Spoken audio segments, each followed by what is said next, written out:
Local news for Tuesday, the 23rd of July. The Climate Change Response or Zero Carbon Amendment Bill 2019 currently making its way through Parliament.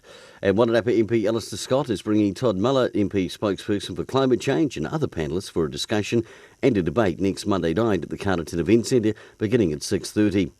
Winter hasn't stopped the property market heating up across Wairarapa, well up on the average asking price. While Carterton was down 0.5%, Masterton was up 5%, and South Wairarapa 11.6%.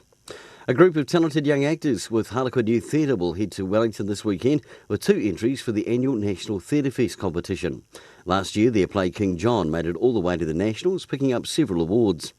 And in sport, the Dalefield men scored a huge 12-1 win over Northern United at the weekend, while the women drew 1-1 with Victoria University. In football, Wairarapa United men drew 3-3 with Wellington United, while the women scored a 3-1 win over Victoria University.